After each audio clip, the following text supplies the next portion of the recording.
everyone. Can you hear me okay? Yes. Oh, I'm so sorry. I had technical difficulties. And thank you so much, Leanna, for doing that. And yes, absolutely. Congratulations to Kirsten, our intern. We're so excited you're staying with us at Clean Earth for Kids. Thank you for all you do. You've been so incredible, and we're just so fortunate to have you continue with your in public health. So thank you again so much. So tonight, I was just going to introduce right now to you, Darren. So she will be speaking first. So thanks again for joining us, and we look forward to hearing your ideas. All right, thank you, Suzanne. Hi everyone, my name is Darren, and I'm on the youth board at cleanearthforkids.org. Thank you everyone for joining us today. Just a couple quick reminders. As a guest attendee, we cannot see or hear you, but we'd like to hear from you. So you can write your ideas, comments, questions in the chat box below on your screen. Another thing you could do is after the hour is up, you can stay on the call if you'd like to talk about your ideas or ask Suzanne or our board any questions that you have. And also please let us know if you'd like to be a featured guest on our panel's discussions. And finally, you may also write to us at 4kids@cleanearthforkids.org. And I'd like to hand it off to Janice. Janice, would you like to talk about our 16th? Yes. Hi, I'm Janice, and I'm on Team 4. At cleanearthforkids.org, we have 6 teams where team number 1 renewable energy and sustainability goals. Team number 2 is trees, gardens, wildlife, and public lands. Team number 3 is air pollution, focusing on air pollution, no idling, and transportation. Team 4 focuses on water and no fracking. Team 5 works on no pesticides and toxic chemicals and no synthetic turf. And Team 6 works with no plastics and pollutions and working on zero waste. We are here. You are welcome to join one of our 6 teams as a student, intern, or volunteer. K through 12 students, you may enter our contest or take notes from this panel discussion or work on projects for community service. Our K through 12 contest consists of art, music, writing, presentations, STEM projects, and so much more. Thank you. Yes, for sure.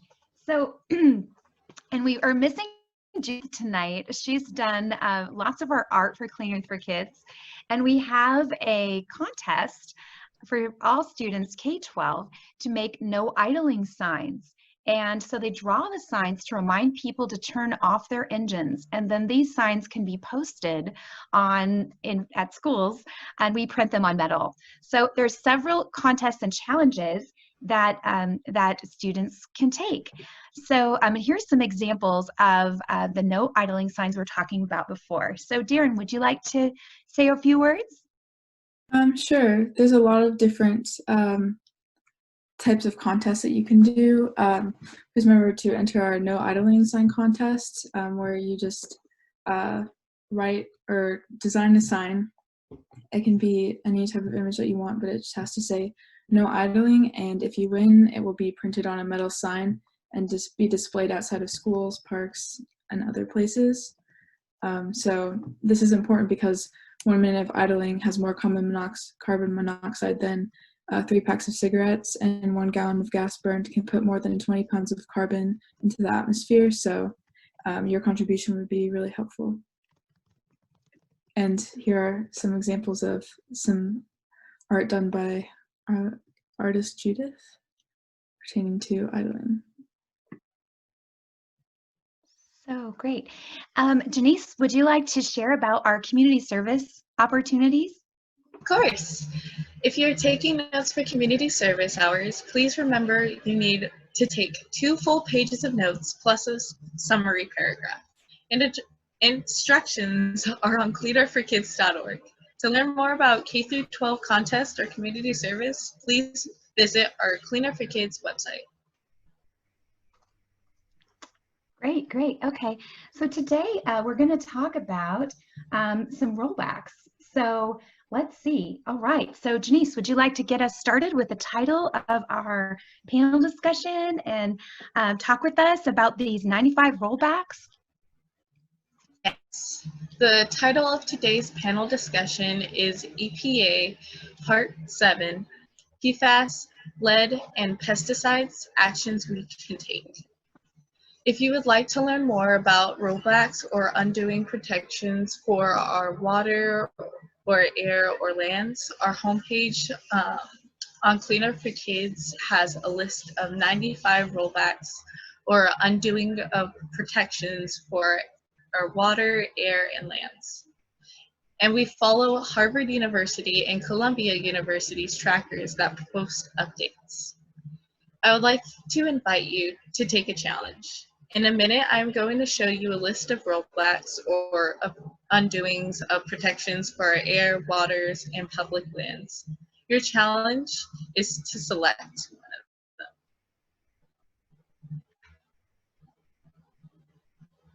Oh, did we lose you? Okay. Janice, I'm sorry, go ahead. We may have Okay, lost Janice's audio sorry. right there. There you go, there you go. So you're talking about the rollback challenge. And if you guys could speak up a little bit, it would be great. I'm having a hard time hearing you. Janice, would you like to share? Oh, I'm at the loudest volume. So if they can speak up a little bit. Janice, would you like to share a little bit more about our rollback challenge? Of course.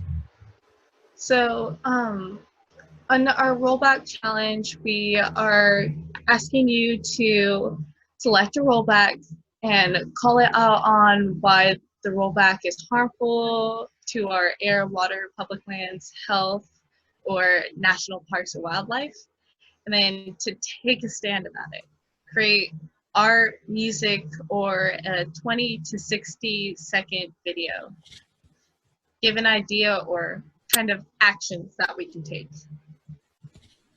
Okay, and if anybody would like to take it on and make us a great flyer for our challenge, we're really new to putting our challenge together. So go for it and let's design a really flashy, cool flyer that we can share on social media and get it out there. That would just be super awesome. So let's see. So would you like to share? Let me see. Leanna, are you going to talk about the Columbia University tracker? Would you like to do that? Okay. Yes, I would. All right. So the Columbia tracker is something I personally like to use a lot when I look back on rollbacks and like to get a lot of valuable and credible information about these rollbacks, which are really important because, as Jeannie stated earlier, they're undoing of protections for our air, our water, and overall just our the health of us humans and other animals and ecosystems. So right now on the screen, we are looking at the Columbia tracker. So I could just select any of these rollbacks, such as the DOE proposes eliminating environmental assessment of natural gas exports and so forth. And it gives me a brief summary, the agency involved in it, and an explanation of where it's at in the system, whether it is being implemented or how it is currently in the system, if that makes sense. And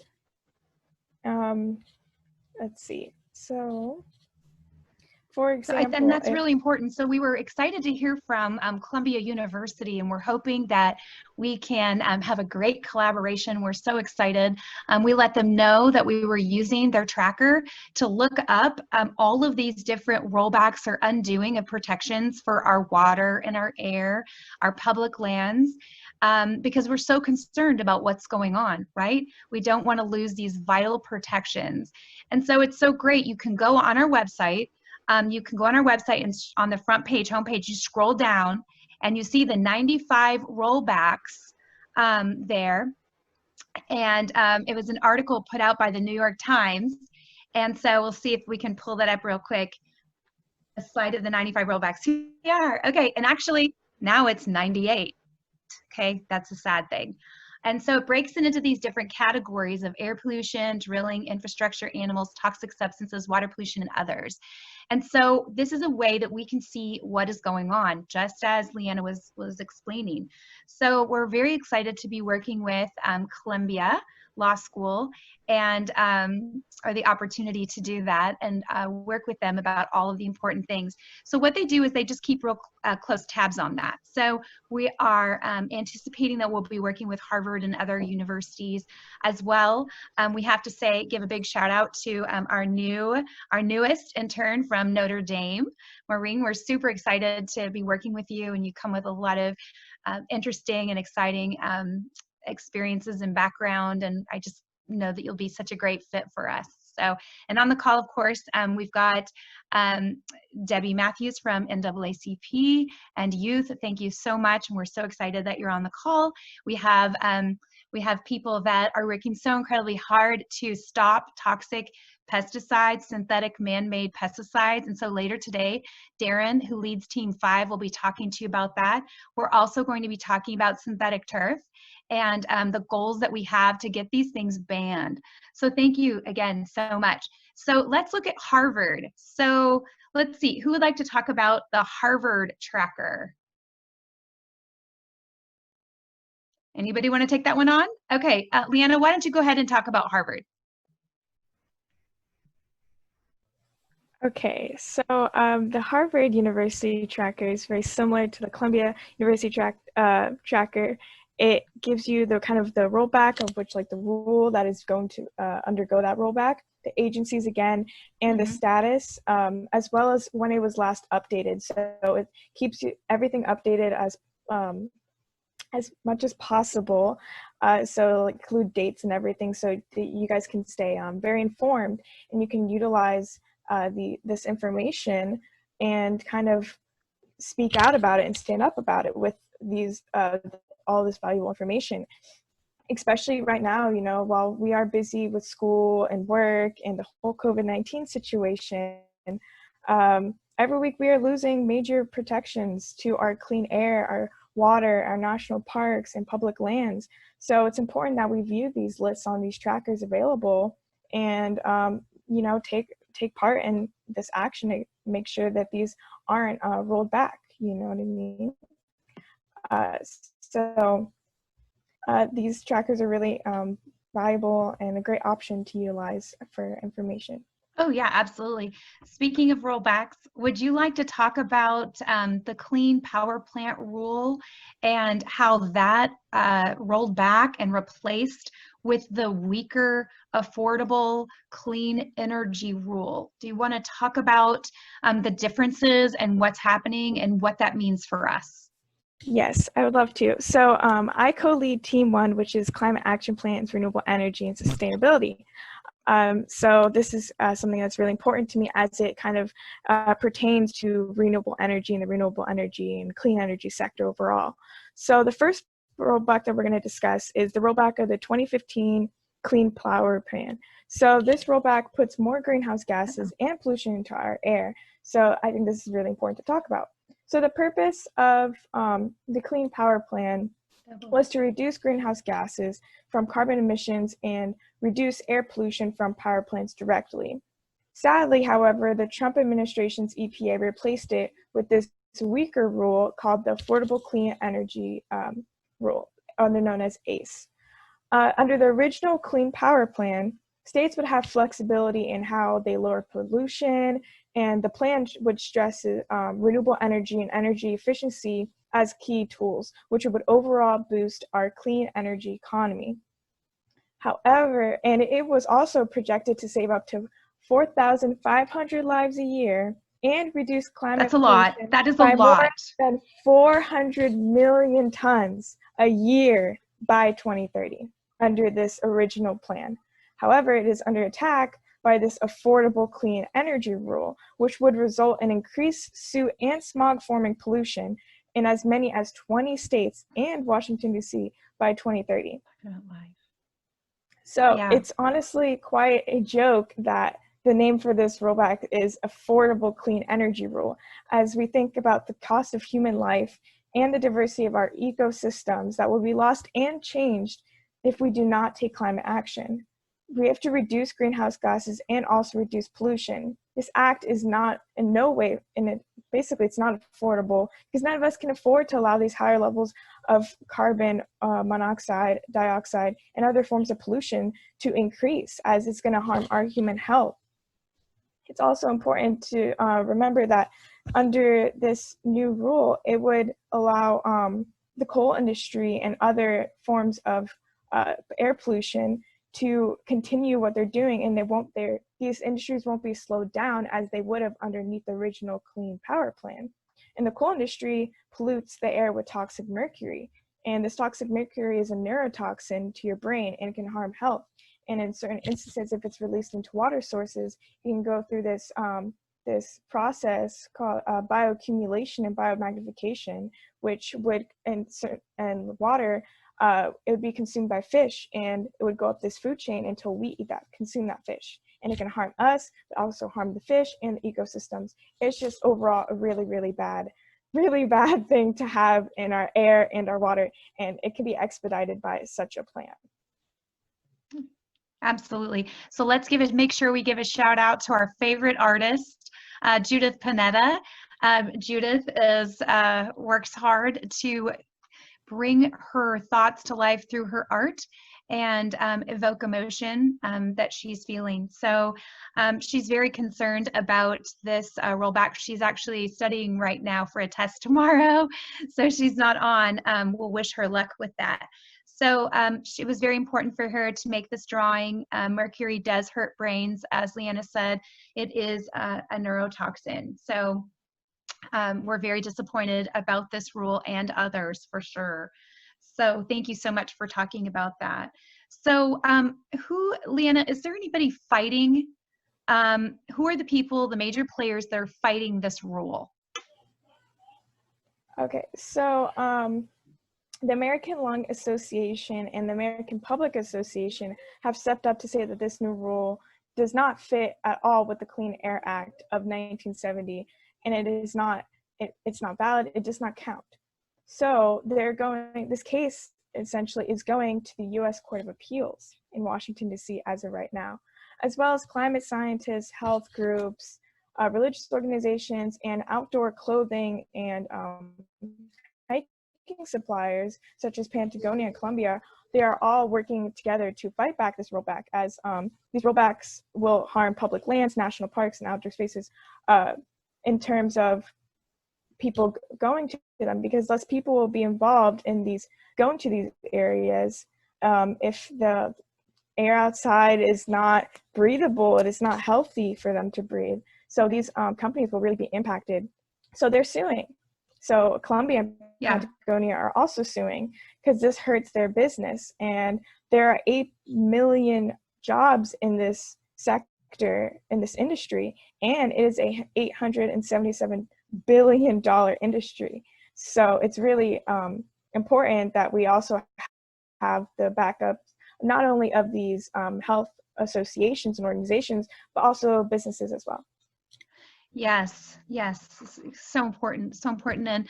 And Judith talked about the Hayes rule that's being rolled back, about how visibility will decrease through the rollbacks of these rules because there's going to be more pollution in the air. So we talked about that, and so important. So what's happening with the Grand Canyon? Okay, so right now in the Grand Canyon, there is uranium mining, which could take place potentially at the Grand Canyon. And we also know that uranium mines are very filthy, and they contaminate water, aquifers, and all of these aquifers and water, these give life to ecosystems essentially. So why is our current administration planning to give $1.5 billion to the uranium industry for these mining products that are going to harm the local water, the local aquifers, and ecosystems of the beautiful Grand Canyon and other areas alike? So this is exactly why we need to say no to bailing out these uranium mines that are major polluters. You know, the Grand Canyon was mined for years, and this is allowing for this cancerous uranium dust to cause radioactive tailings, poisonous waters, and tributaries of the Colorado River. Also, the Navajo miners that worked there had unusually high cancer rates. And so there could be a very strong correlation between the two. Also, the creeks are still contaminated from the waste from the mines that closed decades ago. So we have to clean up these mining areas in the US, not necessarily bail them out and continue to allow them to do such harmful damage, not only to the ecosystem and the area around them, but also the workers' health as well. Yes, definitely. So important. Thank you for all of that great information. So thank you so much for that. So Darren, did you have something to add? Oh, yeah, I just wanted to say that I agree with everything that you've said, Leanna, and also want to talk about how you told us last week about the exciting news about the American Cities Climate Challenge through Bloomberg Philanthropies, and particularly how St. Louis, Missouri set an ambitious goal of 80% reduction in citywide greenhouse gas emissions by 2050.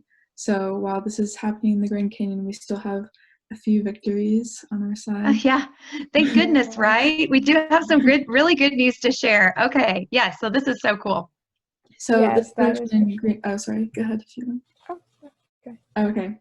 Well, this reduction in greenhouse gases is possible by using renewable energy, and that could take the form of water power, wind energy, or solar energy, and this would be used to power buildings instead of burning coal or oil from fossil fuels that create greenhouse gases, and that's what's polluting the air and causing climate change.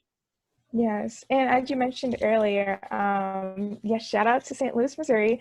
This is something very innovative and first of its kind in the Midwest, which is amazing. They're actually one of the 25 cities participating in this challenge. So it's amazing to hear that, you know, it's not just on coastal cities and larger areas, but, you know, different areas around the United States as well. So last week, I told you guys about the new building energy performance standards, or BEPS, or BEPS for short. Which, we don't know. Is it BEPS? Is it BEPS? Okay. BEPS, BEPS, you know, whatever floats your boat. So it follows similar policies in Washington, D.C., New York City, and Washington State that reduce pollution and greenhouse gases while also helping local job growth, which is amazing. And in all of this, it's using renewable energy like solar, which will save money on their energy bills while also protecting our air and water. So about 25 cities are participating in this challenge. So some examples include San Diego, which we are currently located at, St. Louis, as mentioned earlier, Denver, Austin, Orlando, Philadelphia, and so many more. And the goals of the American Cities Climate Challenge are stated. They want to make the Paris Agreement goals real and plausible. As we know, our current administration has pulled out of that global agreement, unfortunately. They also want to focus on high impact. You know, they want to make sure that this it's seen that change is fast and we can see the results and it's working. Essentially, that is what high impact encompasses.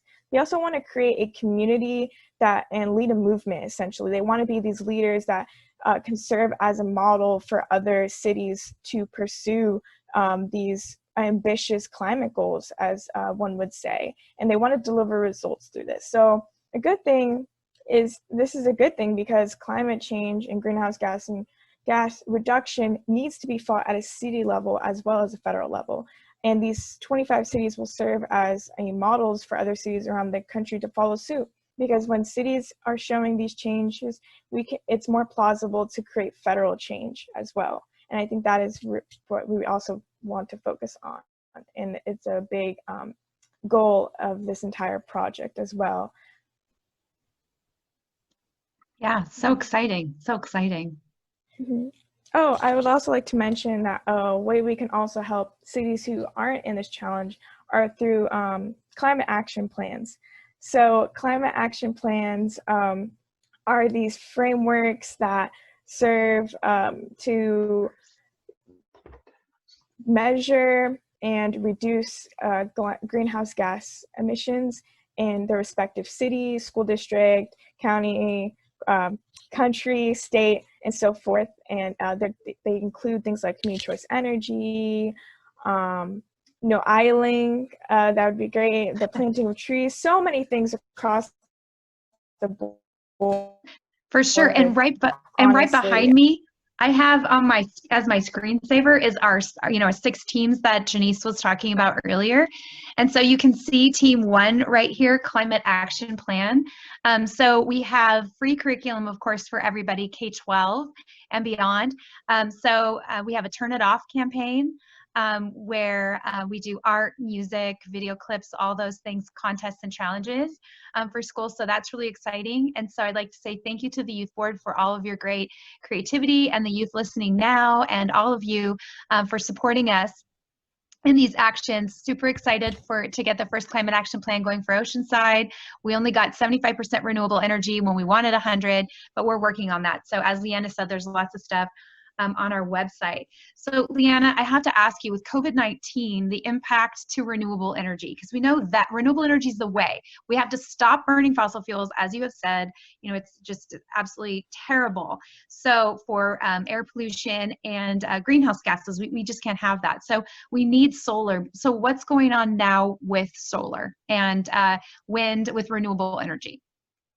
Okay, so previous to COVID-19, the clean energy industry was actually booming. There's 3.4 million people employed by the end of 2019 alone. Wind technician and solar installers were the fastest growing jobs in the country. But unfortunately, with the whole COVID-19 situation, over 106,000 jobs were lost. And if no action is taken, over 500,000 people, that's 500,000 people, will lose their jobs in the renewable energy. So we need the Trump administration to approve renewable energy tax credits, including solar, offshore wind, storage, electric vehicles, and energy efficiencies, as well as increasing funding for low-income home energy assistance programs. This is really vital, and it's important because right now, a bunch of fossil fuel companies are getting bailed out during this COVID-19 situation, but the same is not happening for renewable energy sectors. And it is honestly really sad and astounding, as considering how booming the industry was prior to the situation. And now it's at a very, very high risk if our current administration does not do anything, and if we cannot try and encourage our administration to do anything. For sure. We talk about air pollution and we talk about climate change, right? And we can see the effects of climate change. You talked about Missouri and gave the shout out to St. Louis, which is fun. Definitely. Let's talk about what's happening in the upper Missouri River Basin. Do you want to give us some information about that? Okay. Yes, I would love to. So unfortunately, in the upper Missouri River Basin, like you said, there's a lot of effects being seen, especially because it's at its driest level in 1,200 years for the first decade of this century. There's also concerns in the drought at the mouth of the river, as the Missouri River is the nation's longest river because there was less snow in the Rocky Mountains in Montana and North Dakota. And climate change is changing this upper basin and elsewhere across North America, because there's increased hot weather and droughts as well. There's just extreme weathers on both sides of the spectrum that it can influence this basin. So also, this kind of connects to what Janice was talking about previously about WOTUS. So Janice, would you like to give us an update about that? Yes, I would.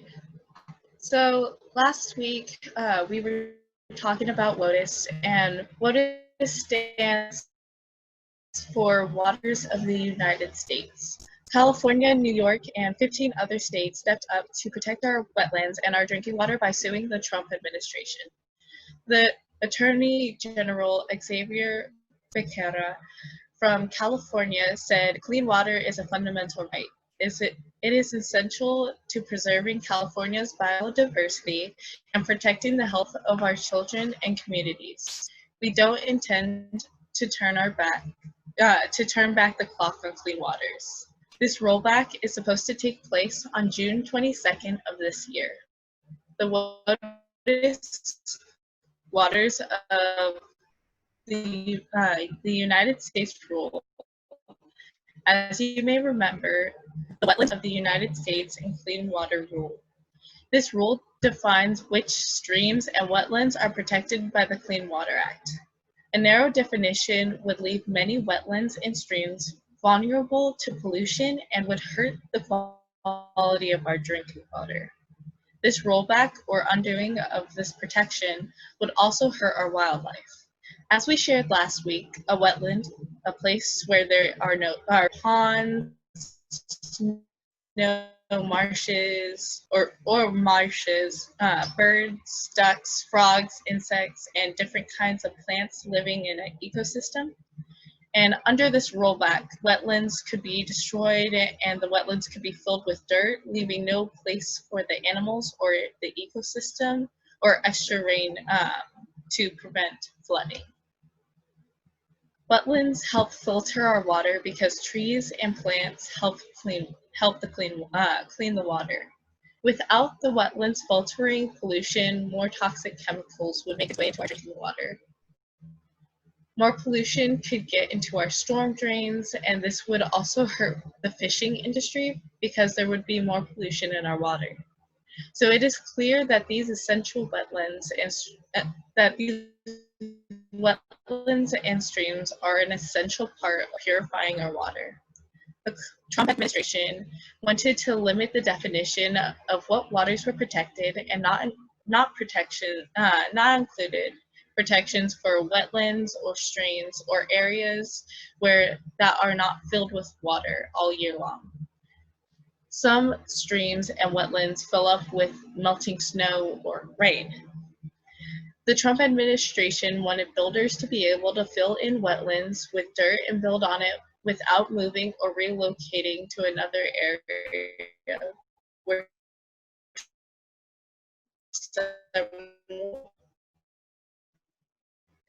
or somewhere else.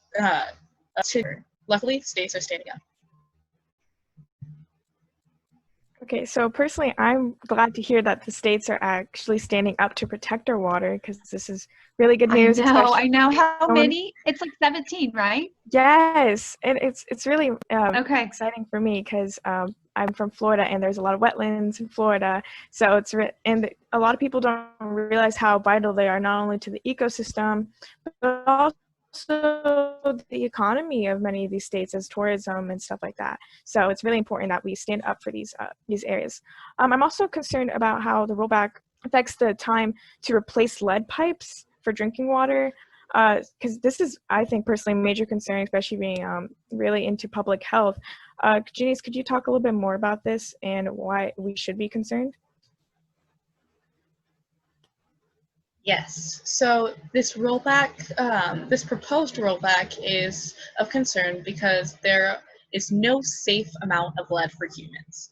Lead is a toxic substance that is especially dangerous for children because of even tiny amounts can hurt intellectual abilities. Although Congress banned the use of lead pipes in 1986, lead pipes were already in the ground were allowed to remain. Can you believe this?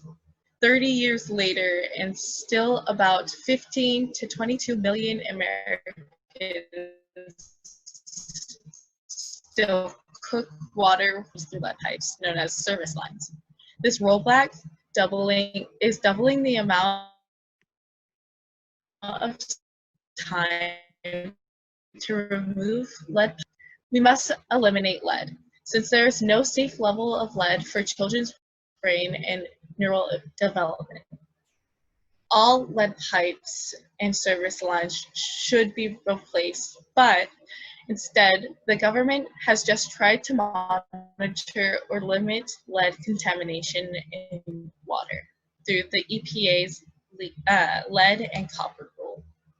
Since lead is colorless and odorless when it's dissolving water from the tap, millions of people still get water through lead pipes. For decades, EPA rules missed hazardous levels and also some utilities to remain indifferent.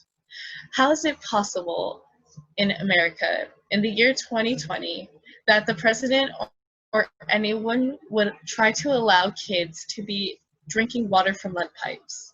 People should be outraged. Lead pipes are still carrying water into millions of homes throughout the US, more than 30 years after they were banned. We don't even think about lead pipes because they are underground and out of sight, but these aging pipes are a risk for tens of millions of people.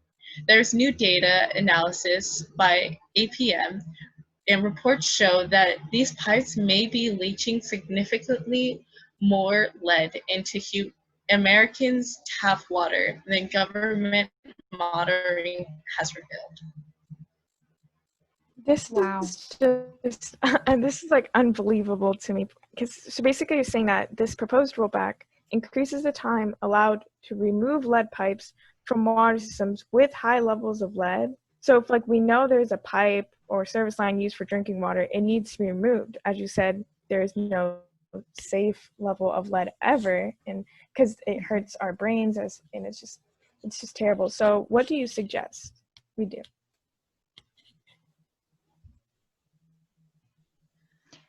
Yeah, it's definitely put in for drinking problem. water.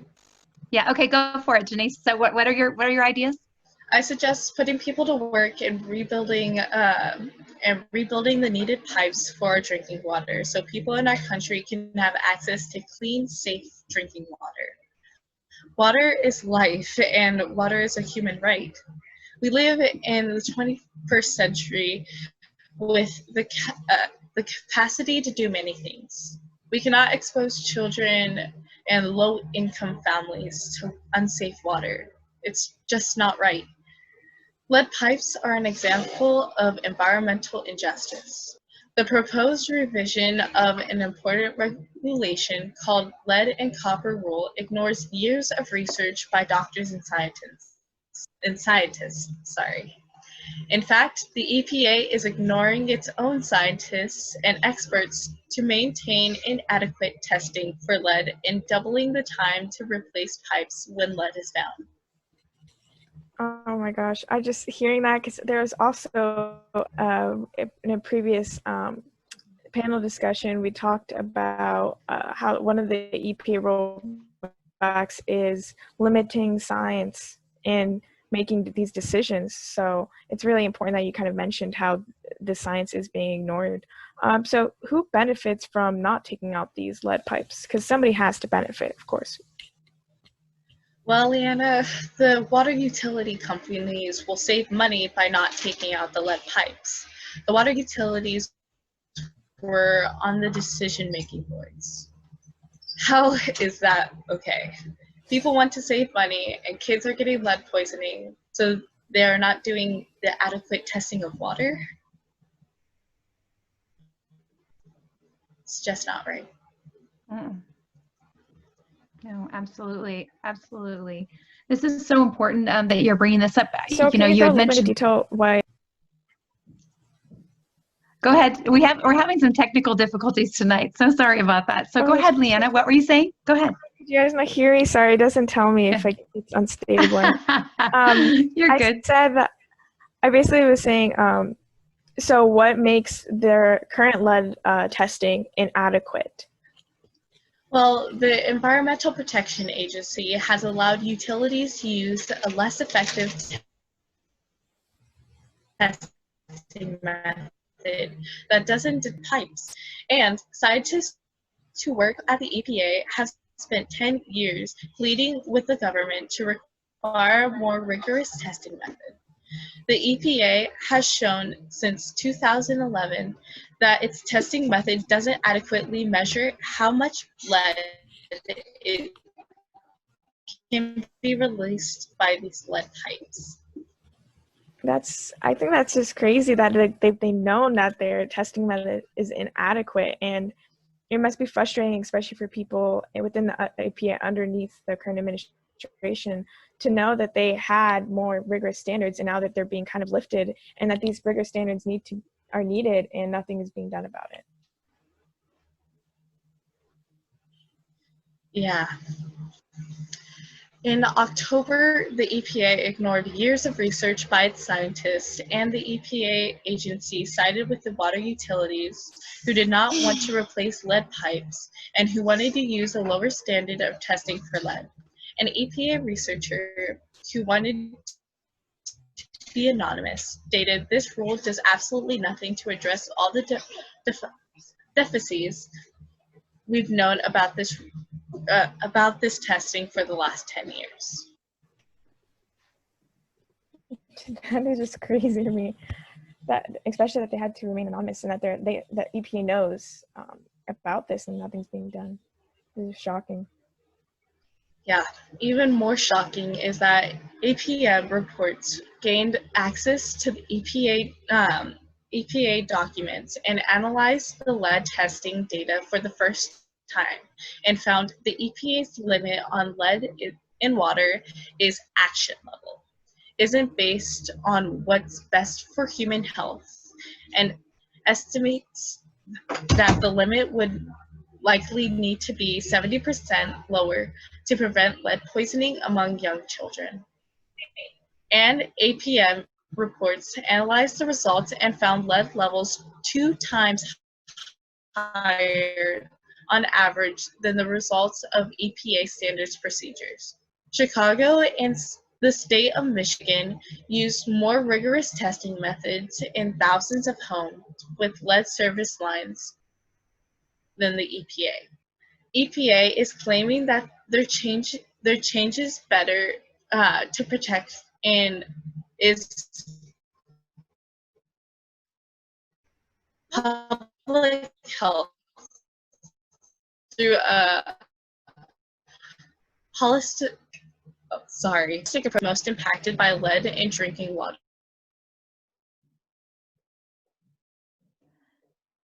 I think we're having some technical difficulties again tonight. Strengthening, Go ahead. increasing sample. Oh, sorry. Should I start over that sentence? Yes, I think so. Go ahead.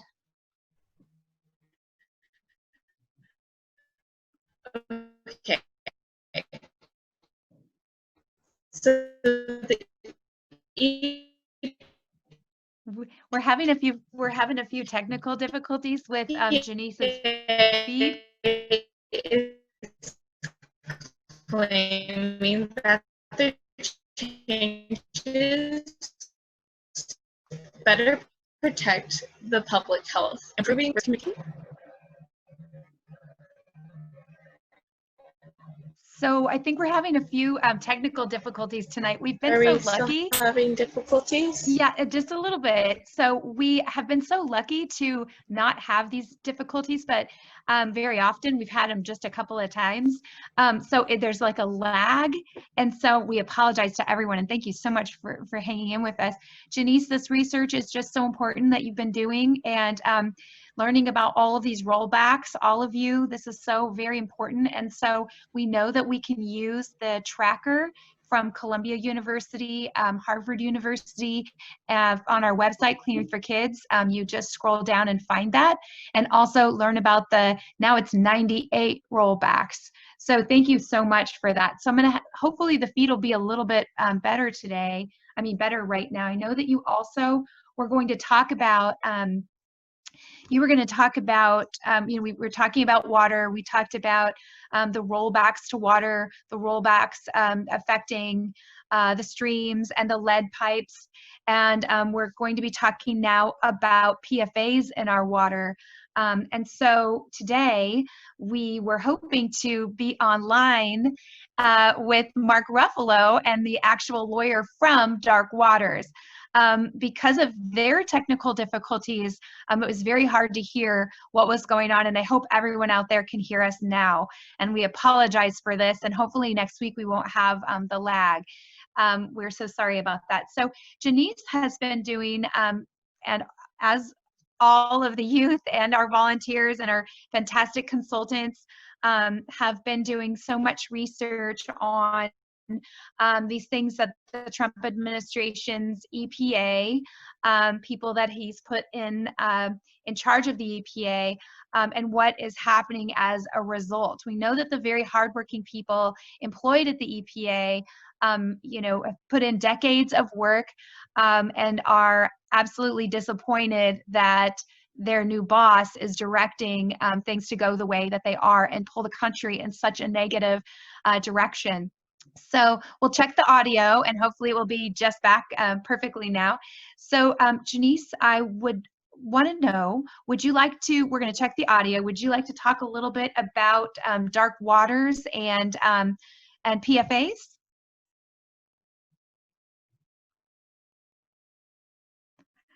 I don't hear Janice, so I'm going to go ahead. Leanna, would you like to talk about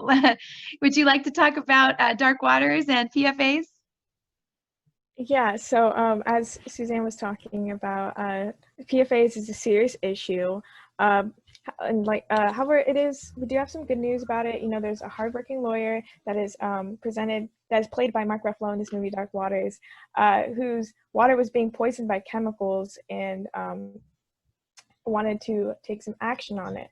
So if you haven't seen this movie, Dark Waters, I highly recommend you watching it. It is it's encouraging and inspiring and informative about the situation regarding PFAS. So we've heard PFAS are called forever chemicals, as they are in our drinking water actually here in California, and in many parts of the country as well. So we're relieved that there are some actions we can take to make a difference, and glad that some members of Congress will be taking actions because they are concerned about PFAS. But regarding some more specifics, so exposure to PFAS increase the risk of cancer, harms fetal development, and reduces the effectiveness of vaccines, actually. So a lot of monitoring studies by the Federal Centers for Disease Control, also known as the CDC, and showed that the blood of nearly all Americans is contaminated with PFAS, which is astounding when you think about our population and the fact that in so many Americans, there are PFAS in our blood systems overall. So from 2005, the PFAS lawsuit science panel showed that there was a probable link to high cholesterol, thyroid disease, testicular cancer, kidney cancer, and pregnancy-induced hypertension. So with all these toxic things or these probable links, it's really important that we're contaminating rivers, lakes, supplies. And so they're not only just in our bodies, they're also in our environment. We're finding them in people, you know. These compounds shouldn't be in our blood as often as they are found from many studies and so forth. So the health effects of PFAS, PFOs, PFNAs, and all of the vast, there's so many, I can't even begin to explain all of them. They have these profound effects on humans and the environment. So it's essential that we have to do something about this because they don't naturally break down.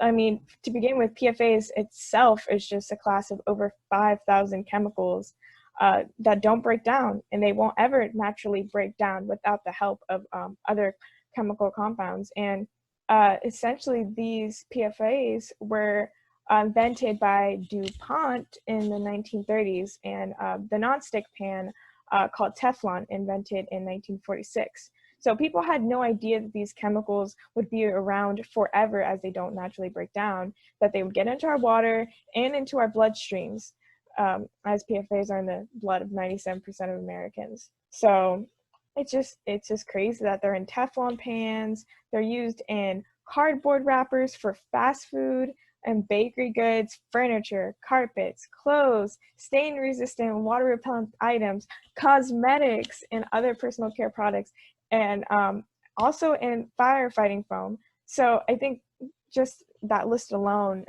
should cause alarms about PFAS.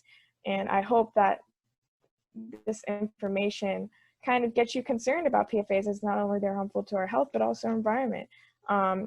And it's another important thing to also discuss is that the Department of Defense has known about PFAS since 1970, but they have done nothing to clean them up. And most of our military bases have PFAS in the water. So it's really unfortunate that these chemicals are contaminating public drinking water systems, as we just talked about lead pipes. So now not only do we have lead pipes, we also have PFAS to worry about. So it's really, really concerning that there's been extensive testing on both of these items, and that lead, PFAS, and all these other things are being found in our water sources in different sites around the United States. So, however, there is some good news. It is encouraging that January, this congressman person from Michigan helped the House of Representatives pass important legislation to help protect water. So we also recently, last week, talked about how we classify these chemicals as hazardous, and that the cleanup could be paid for from the super fund. So super funds they basically have these contaminated sites that they clean up. It's regulated through the environment. It's also important to talk about HR 535, and which would also establish a national drinking water standard. So this is important because today it is estimated that there are as many as 700 PFAS contaminated sites in the US alone, and more than 110 million people are drinking contaminated water from PFAS. So if we classify this as hazardous, then this can help us pay for this cleanup by the Superfund law, which was also passed in 1980. But it will cost about $3,000 just to clean up these two kinds of PFAS when there's over so many. I can't even remember how many PFAS there are. So I think it's important to talk about what we can do after hearing all this scary information. For sure. So for sure. Yes, definitely. And we're on it, right? We have our ideas, we have our petitions, we're talking to our local and state and federal people. Today, the Vietnam Veterans Association, EWG, talking about, they were the ones hosting Mark Ruffalo, and talking about dark waters. So much to do. So next week, what we'll do, because we're almost at the end of our time, is I know Janice has some information that she's collected, so she can share that on PFAS, and she's put together a beautiful slideshow for you guys to see. So there was a petition earlier that we had on to sign to help stop PFAS, and now I'd like to show you this. We're asking you to write a public comment. So on our website, we have the link there, and in the chat, you can see the link. The public comment to the state of California is due tomorrow at 2 p.m. So this will help us regulate PFAS, classify them as hazardous in carpets. But what we need to do is ask for synthetic turf to be included. We have a beautiful video that Darren created, starring Janice and Judith and Kevin. And Janice does a great rap, and others showing and talking about PFAS. So I don't know that we'll have time to show you that today. But so when you go on our website or you use the chat, you can see that you can write a public comment, and we have some samples for you. That on our website. And let me just ask John real quick, are those samples on? Yes. They're on under Team 5, right? There's a link on our homepage. Yes. So when you go to our homepage, cleanearthforkids.org, you can go here, and then there will be samples for you on our website under Team 5. And I think that John is putting those on the synthetic turf page. Is that correct? Yes. Yeah, on our Team 5 synthetic turf page. So ideas for sample comments include, asking California to classify these PFAS as hazardous and to list them. So there's some ideas there for you about that. We've talked about synthetic turf before. Janice, would you like to give us some more information? I'm going to check your audio. Would you like to talk to us about synthetic turf and why it's hazardous and why we should not be allowing kids to play on big carpets of plastic during COVID-19 and other times. So synthetic turf before COVID-19 was already bad, causing many forms of cancer and also just harmful to people's health in general, especially if with like kids could eat it or you could take it home with you in your shoes, and just more exposure to your skin is really harmful. But due to the COVID-19, right now synthetic turf is high risk because COVID-19, COVID can live on plastic for up to 3 days, and synthetic turf is man-made turf that is plastic. Yes.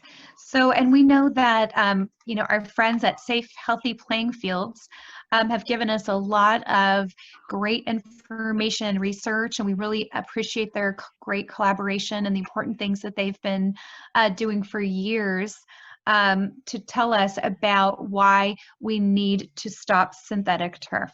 So we have that information on our website and a link to their website. And here is a picture of from a page from Safe Healthy Playing Fields. And again, we're just so grateful for all the important things that they are doing. And so we're so excited about that. And what we want to do instead of synthetic turf is we want to get grants for grass fields.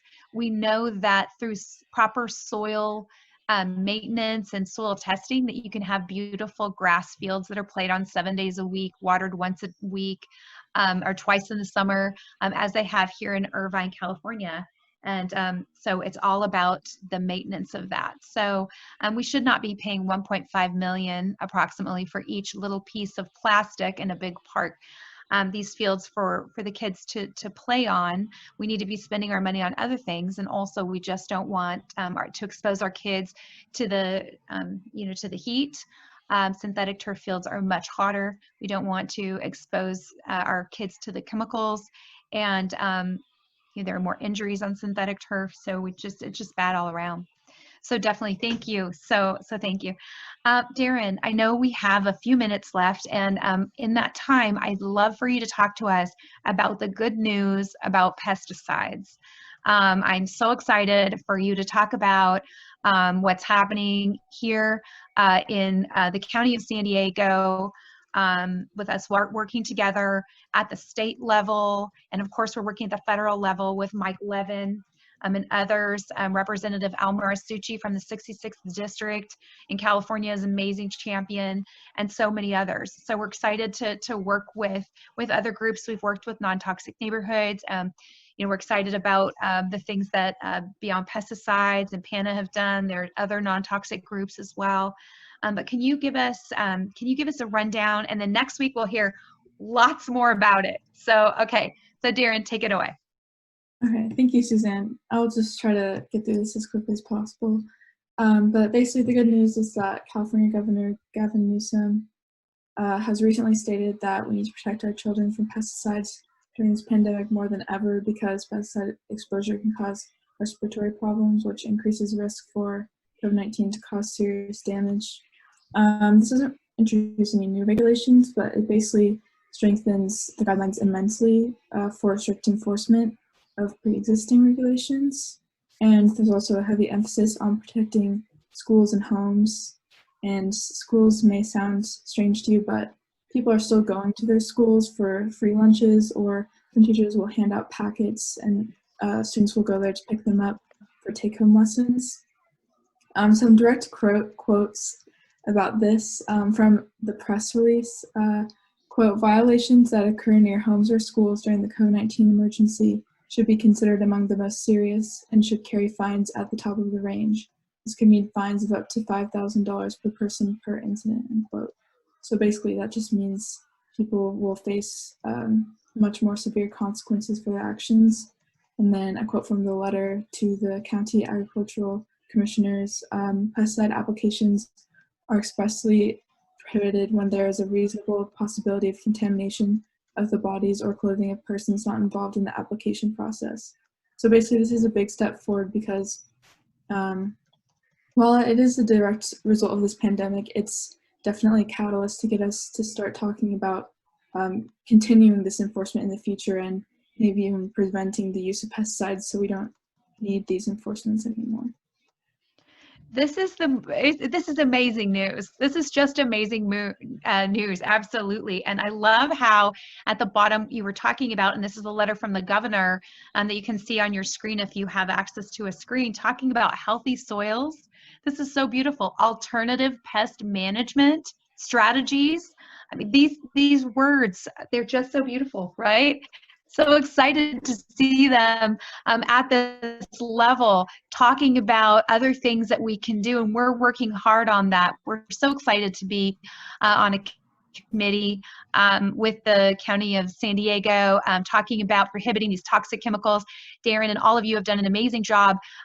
We've looked at maps of the toxic chemicals being used even here in California that have been banned in like over 30 other states. So we have a serious problem. We have the information, we have collected the data, we have the maps, we know what's being used, we need to get it out, not just here in Chlorpyrifos, but all over.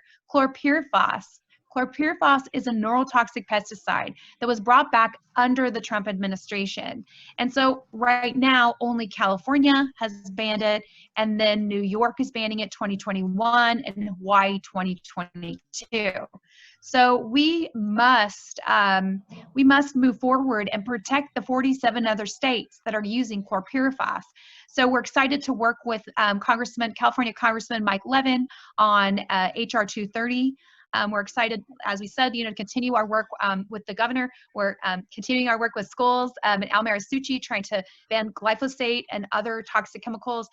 Big shout out to local people, Diane Wilkie. Oh gosh, I can't even get started on that. All your important work. Thank you so much. Brings tears to my eyes to think about it, feeling emotional.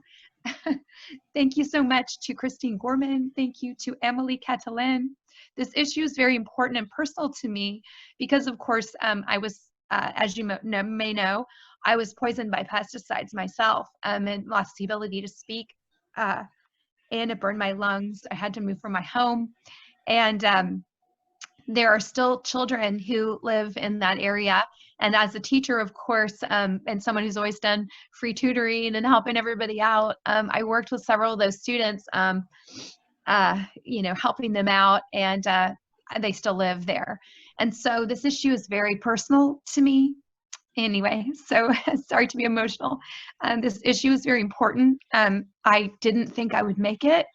And of course, my voice returned. My lungs are still burned.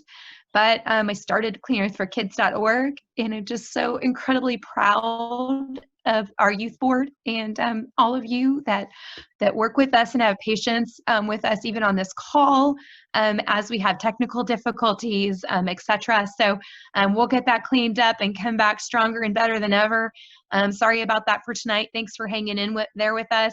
Next week we're going to be talking about, we're going to hear Janice's slideshow. We're going to talk about Darren's, with Darren, the nuts and bolts of what's happening in San Diego and other places. We'll hear back from Leanna and check in with some other cities and find out exactly what they're doing and give you ideas and strategies for climate action plans. So we hope that you join us at cleanearthforkids.org.